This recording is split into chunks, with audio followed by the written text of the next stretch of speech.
Hello दोस्तों नमस्कार। इससे बड़ी खबर आ रही है जहां पर आधुनिक हथियारों के साथ दुबई पहुंचे दो भारतीय युद्धपोत पाकिस्तान की बड़ी धुक-धुकी। जी हां दोस्तों, आखिर क्या है इंडियन नेवी का सबसे बड़ा प्लान, पूरे दुनिया का है, इस पर ध्यान है। जी हां दोस्तों, साथ ही साथ आपको बताएंगे जहां ताइपे में भारतीय सेनाओं के 3 प्रमुख, भारत और ताइवान के बीच पक रही खिचड़ी, टेंशन में आ गया चाइना। बताएंगे क्या है ये खबर, साथ ही बताएंगे आपको जहाँ काठमांडू तक पहले किसकी ट्रेन पहुँचेगी। दोस्तों नेपाल में भारत और चीन के बीच वर्चस्व की जंग, हिंदुस्तान निकला आगे। जी हाँ, सारी जानकारी आपको बताएंगे, बने रहिएगा वीडियो के अंत तक। और अभी खबरों में आगे बढ़ने से पहले हमेशा की तरह अपने भारत देश का, भारतीय सेना का और भारत के संप्रभुता अखंडता का दिल से समर्थन करते थे वीडियो को भी कर दीजिए लाइक, चैनल को कर दीजिए सब्सक्राइब, बेल आइकन दबाइए, साथ ही कमेंट बॉक्स में लिख दीजिएगा जय हिंद। जी हाँ दोस्तों, तो चलते हैं पहली और सबसे बड़ी खबर की तरफ, जहाँ आधुनिक हथियारों के साथ दुबई पहुंचे 2 भारतीय युद्धपोत, पाकिस्तान की बड़ी धुक-धुकी। आखिर क्या है इंडियन नेवी का प्लान, बता दे। सैकड़ों वर्षों की गुलामी से उपजी हीन भावना को पीछे छोड़कर भारत अब विश्व शक्ति बनने के लिए धीरे धीरे मजबूती से अपने पांव आगे बढ़ाता नजर आ रहा है। इस काम में भारतीय नौसेना बड़ी भूमिका निभा रही है। भारतीय नौसेना विभिन्न देशों के दौरे पर अपने युद्धपोत भेजकर दुनिया को अपनी शक्ति और सुरक्षा का एहसास करा रही है। भारतीय नौसेना के फ्रंट लाइन युद्धपोत INS विशाखापत्तनम और INS त्रिकंड अब दुबई में रशीद बंदरगाह पहुंचे हैं। INS विशाखापत्तनम की कमान कैप्टन अशोक राव और INS त्रिकंड की कमान कैप्टन प्रमोद जी थॉमस संभाल रहे हैं। इन युद्धपोतों के दुबई पहुंचने से पाकिस्तान की धुक-धुकी बढ़ना तय है।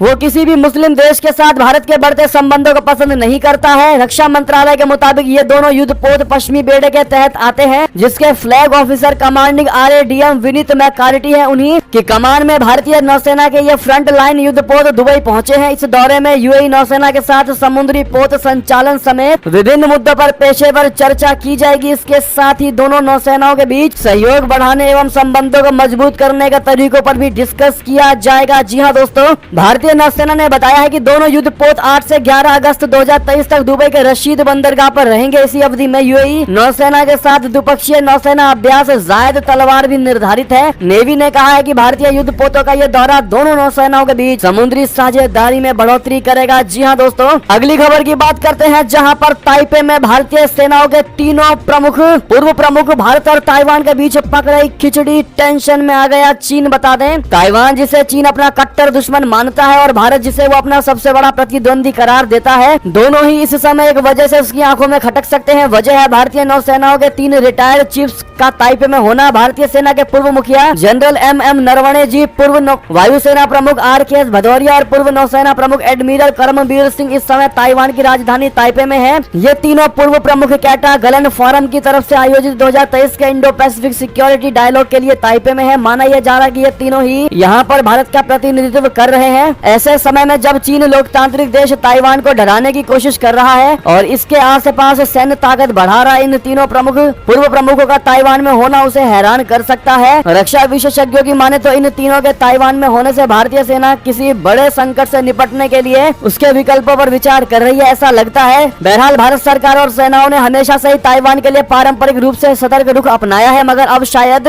वो इस दिशा में ठोस तरीके से आगे बढ़ने पर विचार कर रही है। भारत की तीनों सेनाओं के पूर्व प्रमुख ताइवानी नेतृत्व के विभिन्न हिस्सों के साथ जुड़ने और भारत के विचार व्यक्त करने के लिए ताइपे में है। दोस्तों, ऐसे में सबसे बड़ा आपके मन में सवाल यही होगा कि आखिर ताइवान अपने भारत के प्रमुख क्यों गए। तो आपको बता दें, ताइपे में भारतीय सेना के 3 पूर्व प्रमुखों की मौजूदगी को लेकर कई तरह की अटकलें लगाई जा रही हैं। कुछ लोग इनकी मौजूदगी को ताइवान के खिलाफ चीनी आक्रामकता पर भारत के रुख की तरफ इशारा बताते हैं। ये बात भी दिलचस्प है कि भारतीय सेना का पिछले 3 सालों से ज्यादा समय से लद्दाख और वास्तविक नियंत्रण रेखा के पास बाकी जगहों पर PLA के साथ टकराव जारी है। PLA ने LAC की यथास्थिति को बदलने के लिए कई बार घुसपैठ की है। जी हाँ दोस्तों, साथ ही साथ ऐसे में आपसे सवाल है दोस्तों, क्या ताइवान का पूर्ण तरीके से भारत को समर्थन करना चाहिए? खुले तौर पर आप लोग क्या कहते हैं दोस्तों, अपनी राय अवश्य दीजिएगा। अगली खबर की बात करें, जहां चीन से आगे निकल गया अपना भारत। जब ये सवाल पूछा जाता था कि काठमांडू तक पहले किसकी ट्रेन पहुंचेगी, नेपाल में भारत और चीन के बीच वर्चस्व की जंग में हिंदुस्तान निकल गया आगे। बता दें, भारत ने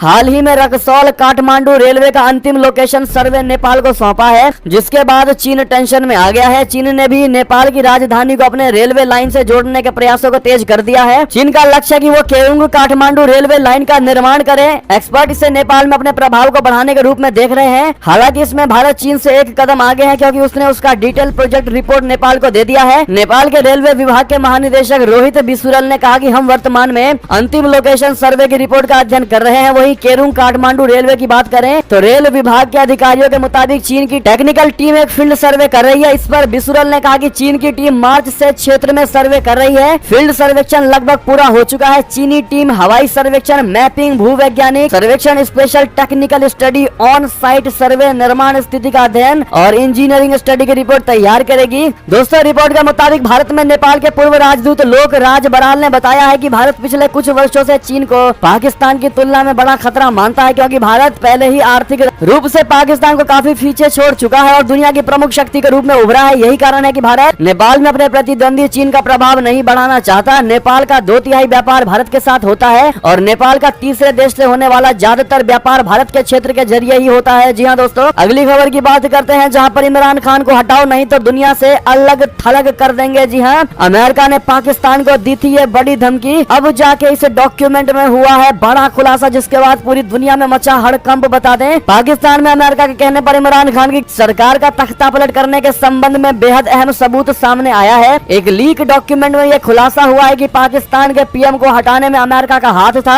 आपको बता दें कि पाकिस्तान के पूर्व पीएम इमरान खान बार बार तख्ता पलट का आरोप अमेरिका पर मढ़ते रहे हैं। हालांकि अमेरिका इससे साफ साफ इनकार कर चुका है, लेकिन अब पता चला है कि रशिया यूक्रेन युद्ध में इमरान खान का रवैया पाकिस्तान को पसंद नहीं आया, जिस वजह से उनकी कुर्सी चली गई। ये दस्तावेज द इंटरसेप्ट को पाकिस्तानी सेना के एक अज्ञात स्रोत द्वारा प्रदान किया गया था, जिसने कहा था कि उनका इमरान खान या खान की पार्टी से कोई संबंध नहीं है। सीक्रेट डॉक्यूमेंट से खुलासा हुआ है कि 7 मार्च 2022 को अमेरिका ने पाकिस्तानी राजदूत को बुलाया था। इस दौरान पाकिस्तानी राजदूत और अमेरिकी विदेश मंत्रालय के 2 अधिकारियों के बीच में बातचीत हुई थी। जी हाँ दोस्तों, चलते हैं अगली खबर की तरफ, जहां भारत ने चीनी ड्रोन्स के पार्ट्स के आयात पर लगाया प्रतिबंध। एक ही हफ्ते में बाइडेन के बाद मोदी का दूसरा बड़ा वार। जी हाँ, भारत ने चीन से ड्रोन के पुर्जों के आयात पर बैन लगा दिया है। सरकार ने ये कदम हाल के महीनों में सुरक्षा जोखिमों के बारे में चिंताओं के कारण उठाया है। समाचार एजेंसी राइटर्स ने कुछ सरकारी कागजात और 4 रक्षा अधिकारियों से मिली जानकारी के आधार पर यह दावा किया है। अधिकारियों ने मुताबिक देश के सुरक्षा तंत्र से जुड़े नेताओं को चिंता है कि ड्रोनों के communication function, camera, radio transmission और ऑपरेटिंग सॉफ्टवेयर में चीनी पुर्जों के मौजूद होने से खुफिया जानकारी खतरे में पड़ सकती है। भारत ने यह कदम ऐसे समय उठाया है जब परमाणु सशस्त्र पड़ोसी से तनाव के बीच वो सेना आधुनिकीकरण पर जोर दे रहा है। राइटर्स की रिपोर्ट आगे बताती है कि देश में ड्रोन टेंडरों पर चर्चा के लिए फरवरी और मार्च में 2 बैठकें बुलाई गई। इस बैठक में भारतीय सैन्य अधिकारियों ने संभावित बोली दाताओं से कहा है कि सुरक्षा कारणों की वजह से भारत से जमीनी सीमा साझा करने वाले देशों से उपकरण स्वीकार नहीं होंगे। साथ ही साथ दोस्तों, अंतिम खबर की बात करें, जहां पाकिस्तान के झूठ की खुल गई पोल। रशिया को दिया धोखा, यूक्रेन को भेज रहा गोला बारूद का जखीरा। जी हाँ दोस्तों,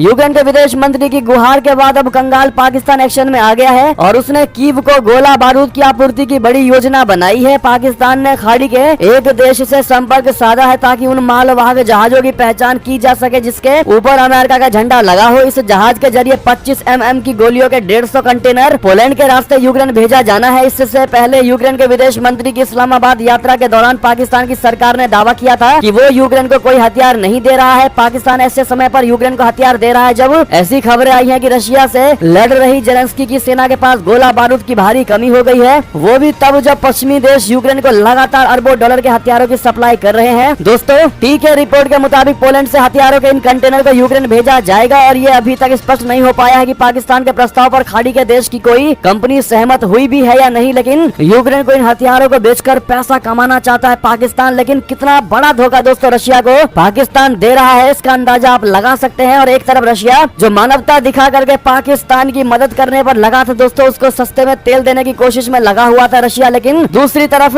पाकिस्तान ने रशिया को ही खाई में गिरा दिया। बहरहाल दोस्तों, अगर आप भी मानते हैं पाकिस्तान एक ऐसा देश है जो कभी सुधरने ही नहीं वाला, तो अपनी राय अवश्य दीजिएगा और कमेंट में मोदी है तो मुमकिन है कहना बिल्कुल भी मत भूलिएगा। और ये थी अब तक की सारी बड़ी खबरें। आपको हमारी खबर कैसी लगी? आशा करता हूँ बहुत अच्छी लगी होगी। थोड़ी भी अच्छी लगी है तो वीडियो को लाइक करके अपने भाई बंधुओं में व्हाट्सएप, फेसबुक, ट्विटर पर शेयर जरूर कर दीजिएगा दोस्तों। और वीडियो को भी कर दीजिए लाइक, चैनल कर दीजिए सब्सक्राइब, बेल आइकन दबाइए, साथ ही कमेंट बॉक्स में लिख दीजिए